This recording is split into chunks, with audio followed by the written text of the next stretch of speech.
Hello hi friends, welcome back to our channel. Today recipe వచ్చి mango chutney. ఈ 3 మామిడికాయలు అయితే తీసుకున్నాను ఫ్రెండ్స్. నేను బాగా కడుక్కొని తుడుచుకొని ఇలా కట్ చేసుకుంటున్నాను. పీల్ ఆఫ్ చేసినా పర్వాలే, చేయకున్నా పర్వాలే, టేస్ట్ అయితే బాగానే ఉంటుంది. మీరు ఉప్పులైతే ఇట్లా మ్యాంగో పీసెస్గా సన్నగా తరుక్కొనల్లా ఫ్రెండ్స్. తరుక్కొని బ్యాడ్గే మిరపకాయలు లో ఫ్లేమ్లో వేయించుకొని మెంత్యాలు కూడా అలా వేయించుకోనాల. మెంత్యాలు బాగా కొద్దిగా వేసుకుంటే టేస్ట్ అయితే ఎక్కువగా ఉంటుంది. చాలా తక్కువగా అయితే వేసుకోనొద్దండి, బాగుండలేదు. ఇట్లా దూరగా వేయించుకోండి. ఆమెకి ఒక ప్లేట్లకు తీసుకొని ఇంకా ఎండు కొబ్బరి కూడా నేను వేస్తాను ఫ్రెండ్. ఎండు కొబ్బరి అయితే ఒక కాయకి వచ్చి ఒక దాంట్లో 1/4 భాగం వేయాల. అదే 3 కాయలకైతే ఒక చిప్ప అంతా సరిపోతుంది ఫ్రెండ్స్.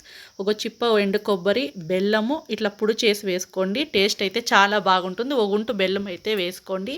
మెంత్యాలు, రాళ్ళుప్పు అయితే వేసుకోండి. నొన్నుటుప్పు వేసుకొని ఇలా మిక్సీకి నొన్నుగా ఆడించుకోనాలి. అది బాగా నొన్నగా అయిన తర్వాత మామిడికాయలు అయితే దాంట్లోకి వేసుకొని ఆడించుకోండి. మీకు ఏమన్నా మిక్సీ ఏమన్నా బాగాలేదంటే మామిడికాయలు సపరేట్గా ఆడించుకొని అన్నాను. ఇవి 2 కలుపుకొని ఇది మళ్ళీ అయితే ఇలా చేసుకోవాలి.